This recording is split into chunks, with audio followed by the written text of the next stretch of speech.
세정, 태세, 문단세, 예성, 연중, 임명선, 광인, 효현, 숙양영, 정순, 헌철, 고순.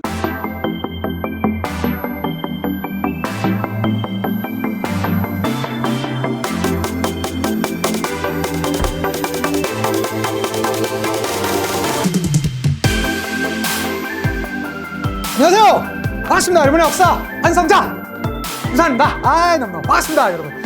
좋습니다. 드디어 저희는 조선에서 만나게 됐습니다. 대박. 여러분들 조선 쉽지 않았습니다. 여기까지 어떻게 잘 달려오셨습니까? 제가 여러분들 응원하고 있다라는 사실 꼭 잊지 않았으면 좋겠고요. 이제부터 드디어 아마 이 한능검의 가장 이 메인이 바로 이 조선, 특히 그 중에서도 정치사, 이거 궁금해하시는 분들 너무나 많죠. 제가 정말로 진짜 재밌게 잘 한번 해볼게요.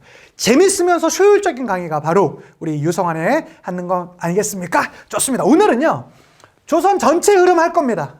조선 전체 흐름. 그래서 어떻게 조선이란 나라가 나오게 되었는지, 그리고 조선의 전체 왕들. 잠시 뒤에 제가 말씀드리겠지만 조선 왕은 다 외우셔야 됩니다. 우리 같이 한번 외워보자고요. 부담 없이 우리 같이 한번 시간 보내도록 합시다. 좋습니다. 한번 가보도록 할게요. 자, 고려 후기로 먼저 한번 가보도록 하겠습니다. 고려 후기 어떤 상황이 있었습니까? 먼저 권문세족, 기존의 권력을 갖고 있던 사람이죠. 원나라의 힘을 얻어서 했던 세력이기 때문에 뭐 부원 세력이라고 우리가 흔히 하고요. 대농장의 음서제의 보수적인 성격이 있었으며 불교와 또 결탁하는 모습도 있었습니다. 뭐 암기할 건 아니죠. 우리가 다 아는 내용들입니다. 자, 새로운 신진 관료층이 있었으니 우린 그들을 신진사대부라고 합니다. 중소지주층이었었고요. 과거제로 인해서 등장하는 나름 실력이 있는 그런 계층이었습니다. 개혁적인 성격이 있었고요. 자, 특히 당시에 권문세족과 붙어 먹었었던 불교에 대해서 상당히 비판적인 모습을 보여줬었고, 대표적인 게 뭐 정도전이 썼던 책, 바로 불시잡변 같은 책도 있습니다. 어쨌든 이렇게 새롭게 성장했었던 신진사대부와 이때쯤 뭐 또 다른 형태로 등장하는 인물들이 있었어요. 최영과 이성계로 대표되는, 우린 이들을 신흥 무인 세력이라고 합니다. 이 신흥 무인 세력들이 있었고요. 그런 신흥 무인 세력들, 특히 그 중에서도 이성계는 지금의 전라도 일대에서 황산에서 큰 전투에서 이겼습니다. 그 이후 뭐 황삼 대첩비라는 지금의 남원 일대입니다. 거기 그런 전투도 있었고요. 어쨌든 이렇게 해서 유명세를 보여주고 있었던 이성계와 이제 신흥 무인 세력과 사대부들도 이들의 둘로 나뉘어요. 옹건파 사대부가 있습니다. 야, 고려 잘못된 거 인정. 그렇지만 어떻게 판을 바꾸니? 판 바꾸지 않고 지금에 있는 거에서 조금만 개혁해 나가자. 옹건파 사대부들이죠. 대표적인 사람은 정몽주 길제입니다. 이거 많은 분들이 외우시는데요. 외울 필요 없어. 그냥 제가 느낌만 가져가시면 됩니다. 정몽주 길제. 부드럽잖아. 약간 싸우는 듯한 느낌이지 않아요?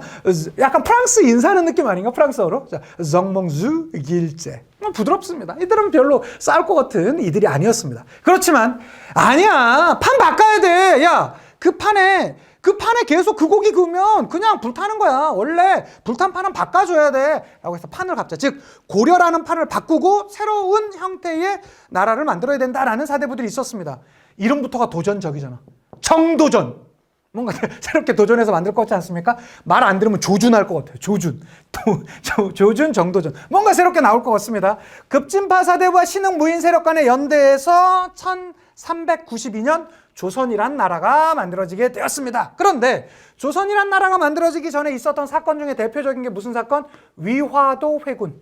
요거 기억나시죠? 예, 1388년도에 위화도 회군이 있었고요. 자, 이러한 위화도 회군으로 정치적인 권한을 정치가 아니라 군사적인 권한을 가져가게 되었습니다. 군사적인 권한을 가져가게 되었었고요. 예, 뿐만 아니라 근데 군사, 힘만 있다고 내용이 끝납니까? 그렇지 않죠. 실제로 조선 건국은 1392년인데요. 그보다 1년 앞서서 과전법이 시행되었습니다. 과전법으로 인해서 무엇을 갖고 오게 됐냐? 새로운 계층의 경제적인 권한까지 가져오는 그런 모습이 있었습니다. 자, 군사적으로 군사적 힘 가졌었고요. 경제적인 힘을 바탕으로 해서 그 이후에는 뭐 나라가 세워질 수밖에 없었겠죠. 자, 나라 세워질 때만 해도 수도는 어디였었냐면 지금의 개성이었었거든요. 개성이었어요. 이 개성이었었는데 당시엔 개경이라고 불렸었죠. 이제는 근데 여기 개성을 기준으로 하는 기득권 세력들이 있지 않았겠습니까? 그래서 그들을 어떻게 바꾼다? 한양으로 천도하는 그런 모습까지 보여줬습니다. 요것도 가끔 물어보는 경우들이 있더라고요. 어쨌든 봐주셨으면 좋겠고, 자, 오늘 우리 이거 아마 지금 강의 들으시는 분들 한 번쯤은 들어보셨을 겁니다. 자, 처음부터 그냥 제가 처음에는 우리 같이 해볼 건데요. 그냥 한번 해드릴게요. 이게 내자, 세자, 내자, 세자 이렇게 하면 운율이 있어요. 그렇게 가시면 좀 쉽습니다. 자, 한 번씩 가볼게요. 태정, 태세, 무단세, 예성, 연중, 인명선, 광인, 효현, 숙경영, 정순, 헌철, 고순. 그렇습니다. 그렇게 27명의 왕이 조선의 왕입니다. 선생님들 할 수 있어요. 우리 할 수 있어요. 우리 같이 한번 가봅시다. 완쌤 믿으시고 같이 한번 가볼게요. 태정, 태세, 문단세, 예성, 연중, 인명선, 광인, 효현, 숙경영, 정순, 헌철, 고순. 여기에서 여기에 라인이 만들어진 것이죠. 자, 그래서 요거는 조선 왕들의 이름을 앞자만 따서 한 것입니다. 그래서 우리 요거 같이 한번 해봅시다. 내자, 세자, 내자, 세자니까 요 느낌 기억하시고요. 자, 한번 가볼게요. 여기 한번 해주시면 제가 요거 할 테니까 뒤에 거 요거 기억나시는지 한번 봅시다. 그러니까 제가 태정, 태세 하면 문단세 따라 해주시면 되고요. 예성, 연중 하면 인명선 이렇게 따라 하시면 됩니다. 자, 가보도록 할게요. 자, 시작. 태정, 태세, 문단세, 예성, 연중, 인명선, 광인, 효현, 숙경영, 정순, 헌철. 고순. 그렇지. 그렇지. 지금 강 PD가 너무 잘 따라해 줬는데 여러분들도 잘 따라하고 계시죠? 좋습니다. 요 느낌 가주셔야 돼요. 자, 그럼 반대로 한번 가봅시다. 자, 여러분들 할 수 있어요. 앞에 거, 요거 기억나는 거, 요거 기억나는 거 같이 한번 해봅시다. 자, 시작. 태정, 태세, 문단세, 인명선, 숙경영, 정순, 헌철. 고순. 그렇잖아. 우리 할 수 있잖아. 할 수 있어요. 이거 몇 번만 반복해 주시면 쉽게 갈 수 있거든요. 제가 좀 팁을 드리면 이렇게 내자, 세자, 내자, 세자 이렇게 됩니다. 근데 가끔 이렇게 제가 조선사 수업하다 보면 이런 분들이 있어요. 선생님, 조는 뭐고 종은 뭡니까? 이렇게 물어보는 친구들이 있습니다. 여기서 정리하자면 끝에 걸로는 딱 3개로 끝나거든요. 일단 10대 연산은 군으로 끝나죠. 맞습니다. 광해 군으로 끝나요. 맞아요. 이렇게 2명의 군이 있습니다. 2명의 군이 있고 그 다음에 조가 7명이 있습니다. 태조 이성계. 보통 조라는 것은 새로운 것을 만들었던 새로운 것을 그러니까 나라 세웠으면 다 태조예요. 보통. 그리고 보통 조라는 의미도 그렇습니다. 그러니까 종이란 건 아주 그냥 무난하게 맞췄으면 종이라고 하고요. 조라는 걸 뭔가 새로운 걸 만들었던 거. 그러니까 굳이 따지자면 뭐가 좋은 겁니까? 조와 종은 뭐 큰 차이는 없는데 조가 좀 뭐 새로운 걸 만들었으니까 더 좋다고 할 수 있죠. 근데 조선시대 역사 우리가 이제 앞으로 쭉 배워나가겠지만 엄한 사람들한테 조를 생각보다 많이 붙여줬어. 그래서 그 내용이 완벽하게 일치하지 않습니다. 자, 그리고 나서 7대 세조가 있습니다. 세조가 있어요. 그리고 선조가 있어요. 세조는 생각보다 저희가 다음 강의에 배우겠지만 정치는 꽤 잘했어요. 특히 그 다음 왕이었었던 예종이 자신의 아버지에 대해서 원래는 세조는 신종 막 이렇게 붙이려고 했어요. 웃기지 마. 우리 아버지 완전 체제 바꿨어. 우리 할바 저기 태조 이성계에 비해서 우리 부족하지 않았어. 우리 아버지도 무조건 세 붙여. 라고 해서 왕이 우겨요. 그래서 실제로 자신의 아버지를 그리고 나서 1년 2개월 만에 죽어요. 예. 어쨌든 그리고 선조. 솔직히 선조는 가장 무능한 군주로 많이 알려져 있는데 임진왜란 잘 막아냈다고 해서 어쨌든 이렇게 붙여줬습니다. 그다음에 광해군 물러내고 왕이 되었었던 인조도 있었고요. 그 다음에 여기 영조. 영조도 왕은 잘했었죠. 이때부터 좀 약간 이 조의 영향력이 조금 무뎌집니다. 정조는 저는 인정. 정조는 인정. 예. 그리고 어이없이 순조도 들어가요. 순조도 들어가요. 그래서 이렇게 조는 하나, 둘, 셋, 넷, 다섯, 여섯, 일곱. 나머지는 다 종입니다. 정종, 태종, 세종, 문종, 단종 이렇게 되는 거예요. 선생님 좀 어려운데요? 어려울 필요 없어요. 그냥 첫 자만 따시면 돼요. 하나하나씩은 제가 다음 강부터 본격적으로 한번 말씀드릴 거고요. 자, 다시 한번 정리해 보도록 합시다. 우리 천천히 같이 한번 쓰면서 한번 가볼까요? 쓰면서 한번 가봅시다. 쓰면서. 자, 하나 가보도록 하겠습니다. 한 요쯤부터 가보도록 할게요. 태, 정, 태. 선생님 얘기하셔야죠. 여러분들 얘기하셔야죠. 태정, 태, 세, 문단세. 그렇죠.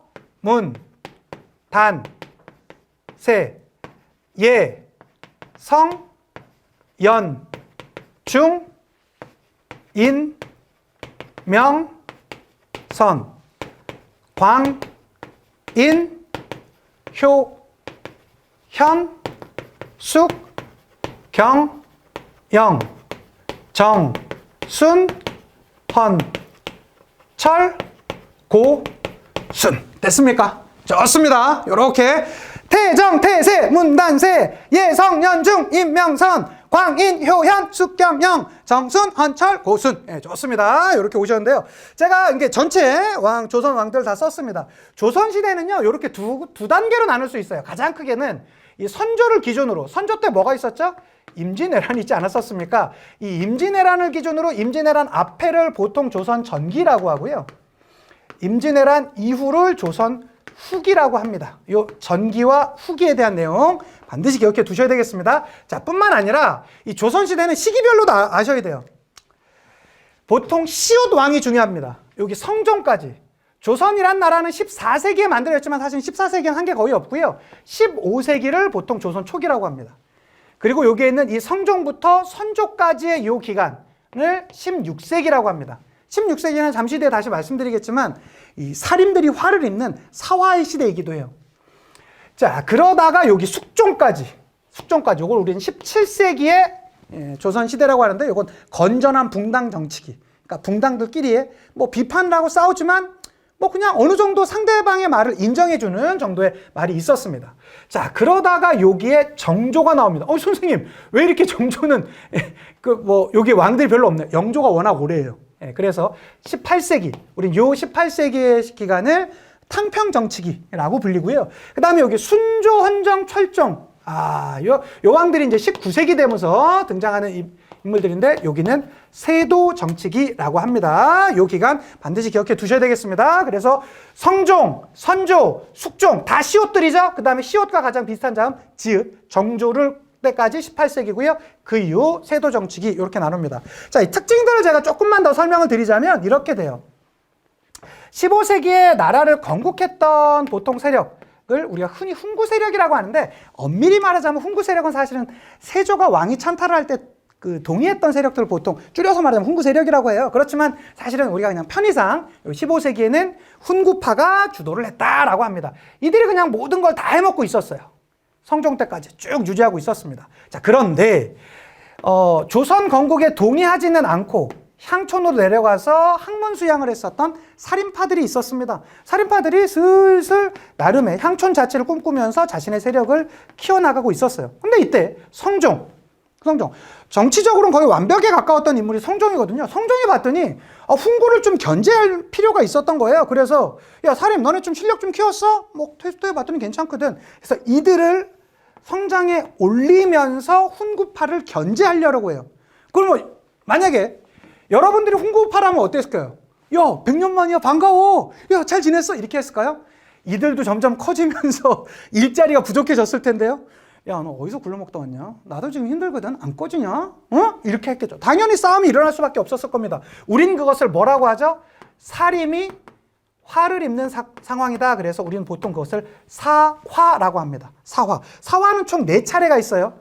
무오사화, 무오사화, 갑자사화, 기묘사화, 을사사화.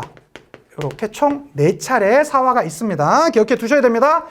무오와 갑자는 연산군 때, 그 다음에 기묘사화는 중종 때, 을사사화는 명종 때 있었고요. 외척들끼리는 싸움이었습니다. 간단하게 이거 다음 강의에 천천히 다 하나씩 소개해 드릴 거예요.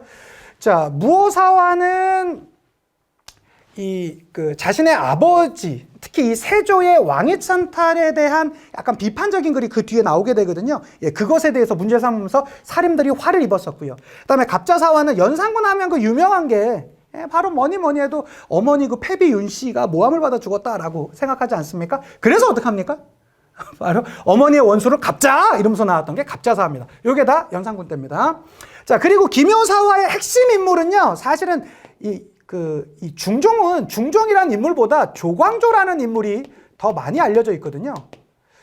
자, 저는 지금도 기억나요. 제가 중학교 때, 유치원 때 선생님께서 그때 참 좋은 선생님이셨던 것 같아. 여러분들 집중하세요. 지금부터 멜로디언 나눠줄 텐데 제가 이름 거꾸로 부를 거예요. 여러분들 이름 거꾸로 한번 생각해 보세요. 라고 했거든요. 저는 유성완인데 그때 완성유 이렇게 불러주셨거든요.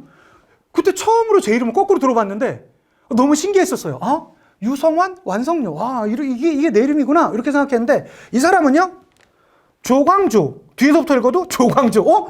조광조. 앞에서부터 읽으나 뒤에서부터 읽으나 이름이 똑같아요. 신기하죠? 기묘하죠? 예, 기묘사화입니다. 그래서 조광조가 물러나게 되었던 조광조 및 조광조가 키워줬었던 살림 세력들이 화를 입었던 사건, 우린 걸 기묘사화라고 하고요. 이 명종 때 되면서 외척들끼리의 뭐 대윤 소윤의 싸움이라고 하죠. 엄청나게 큰 싸움이 있었습니다. 우린 그때를 명종 때 을사사화라고 해요. 자, 이러한 모습들 끝에 결과적으로는 최종적으로 선조 때 되면서 사림이 집권을 합니다. 이거를 이해하지 못하시는 분들이 꽤 많아요. 아니, 화를 입었다며요. 왜 어떻게 집권을 해요? 수가 많아. 그럼 괜찮잖아. 화를 입으면 뭐해? 수가 많아. 왜 그렇죠? 사림이 결과적으로는 집권을 하게 되었습니다. 선조 때 오면서 사림 집권. 그러니까 이 선조는요, 임진왜란도 임진왜란이지만 살인 집권이라는 그러한 조선 정치에서 큰 역사적 사건이 있었어요. 이들이 이제 집권해서 그냥 잘 살았으면 되는데, 또 분화를 하네. 뭐와 뭐로? 동인과 서인으로. 그리고 여기에 있는 동인은 또 북인과 남인으로 분화를 해요. 이때 나누어졌던 사건들은 제가 다음 시간에 다시 말씀드리겠습니다. 여기 북인 때 좀 잘 나갔던 왕이, 그러니까 요 광해군 땐 북인이 좀 잘 나고요. 광해군이 몰락하게 되잖아요. 인조반정으로. 그렇게 되면서 북인은 몰락했고요. 이러한 인조반정을 주도했었던 세력인 서인이 주도하고 남인이 간접적으로 참여하는 형태. 이들은 서로 간의 견제가 있었던 형태다. 그래서 우린 이 17세기를 뭐라고 하냐면 건전한 붕당 정치기다. 이렇게 얘기를 합니다. 자, 그렇지만 결과적으로는 광해군이 중리배교하면서 쫓아냈기 때문에 인조하면 인조 반정이잖아요. 자, 반정이란 건 결과적으로 당시에 성장하고 있었던 후금 세력을 무시했다라는 것이겠고, 후금들이 결과적으로는 이것을 공격하지 않습니까? 우리는 그걸 뭐라고 합니까? 병자호란이라고 합니다. 다음 강의에 이것만 빼놔서 임진왜란과 병자호란은 다시 설명드릴 거예요. 자, 그리고 나서 그의 둘째 아들이 왕이 되니 그가 효종이었고요. 효종은 첫 번째도 북벌, 두 번째도 북벌이었죠. 북벌 논쟁, 북벌론 같은 거 많이 펼쳤고요. 현종은 자신의 아버지가 돌아가셨을 때 당시에 왕실의 최고 어르신, 당시 자이대비라고 하는 장렬 왕후가 있었는데 그 상복을 몇 년 입을 줄 놓고 싸워요. 우린 그것을 뭐라고 하냐면 예속 논쟁이라고 하거든요. 요 각각의 것들은 제가 다음 강의에 다시 말씀드리겠습니다. 그러다 누가 등장하냐면 숙종이 등장해요. 숙종은 정치판을 확 바꿔버립니다. 우린 그것을 뭐라고 합니까? 환국이라고 하죠. 정치판을 세 차례에 걸쳐서 확 바꿔버립니다. 환국. 1차, 2차, 3차 이렇게 나뉘게 되었고요. 자, 그 다음에 영존조 하면 이건 조선 후기의 가장 중요한 항들 아닙니까? 야, 이렇게 확 왜 바꿔? 무서워, 바꾸지 마. 그냥 지금 있는 체제 서로 간에 상대의 체제를 인정해주면서 나름 잘 좀 살아주면 안 돼? 라고 하면서 아주 공평한 정치, 탕평 정치를 펼쳐 나갔습니다. 요거 너무 중요합니다. 그렇지만 갑작스러운 정조의 죽음에 따라서 어떻게 당시에는 약 한 유력 가문들이 정치를 독점하는 세도 정치, 뭐 안동김씨라든가 풍양조씨 등들이 여기 이제 독점하게 되었었고요. 자, 그러한 모습들에 의해서 결과적으로 농민의 수탈이 이어졌었고 이러한 과정 가운데 뭐 홍경래의 난이라든가 임술 농민봉기 같은 것들이 있었다. 요 흐름들. 요건 또 제가 사회 파트 가면 또 자세하게 한번 해드리겠습니다. 그래서 요 흐름 같이 가주셔야 되겠습니다. 가셨죠? 갈 수 있어요. 여기 안에 있는 구체적인 내용들은 제가 다음 시간 되면서 조금 아주 더 자세히 드라마랑 또 연관해서 여러분한테 말씀드리도록 할게요. 우리 한 번만 요거 읽어보고 같이 한번 끝낼까요? 시작! 태정, 태세, 문단세, 예성, 연중, 임명선, 광인, 효현, 숙경영, 정순, 헌철, 고순. 좋습니다. 요렇게. 하실 수 있겠습니까? 별거 아니에요. 조선 하나의 틀이 있습니다. 각 세기별로 특징이 있다. 15세기 때는 훈구가 주도했고 조선 초기 세종 더 말해 뭐 합니까? 너무나 중요하죠. 태종 은근히 많이 나와요. 조선 전기 때 은근 많이 나옵니다. 태조는 태조 자체로는 안 나오고 정도전 정도가 살짝 나올 수 있겠고요. 세조 만만치 않게 많이 나옵니다. 성종 많이 나와요. 선생님 뭐 다 나온대요. 다 나오니까 어쩔 수 없어요. 이거는 여기 왕들은 진짜 많이 나와요. 그리고 그것만 나오냐? 연산군보단 중종, 조광조와 관련돼서 은근 많이 나옵니다. 명종 최근에 그 문정왕후 때가 딱 이때거든요. 나옵니다. 선조 문홍한 군주로 정말 많이 나오죠. 그리고 뭐 광해군 역시 많이 나오죠. 그러니까 선생님 진짜 그렇게 많이 나와요. 여러분 기출문제 보세요. 진짜 많아. 여기는 많이 나올 수밖에 없어요. 효종, 선종도 마찬가지. 숙종도 한국과 관련돼서 많이 나옵니다. 영종조 가장 메인 테마죠. 조선 후기에. 다 나와. 여기 세도 정치 때는 좀 시간이 지나면서 나올 테니까 봐주셨으면 좋겠습니다. 아니 선생님 진짜 이거 뭐 저한테 너무 좀 말 너무 세게 하시는 거 아닙니까? 진짜 이렇게 많이 나와요? 기출문제. 예. 여러분 보시면 왜 그렇게 많이 나오는지 알게 되실 거고요. 제가 약속드릴게요. 다음 시간에는요. 진짜로 재미와 이 효율을 한꺼번에 잡을 거야. 그래서 제가 스토리와 아주 재미있는 내용도 같이 잘 준비했고요. 거기에다가 문제를 맞추는 팁까지 완벽하게 준비했습니다. 다음에 보시면 여러분들과 함께 가주셨으면 좋겠습니다. 이번에 인사는요. 뭘로 마칠까요? 태정, 태세, 문단세, 예성, 연중, 임명선, 광인, 효현, 숙영영, 정순, 헌철, 고순 그렇게 마치도록 하겠습니다. 수고 많으셨고요. 다음 시간에 뵙도록 할게요. 역사가 완성되는 그날까지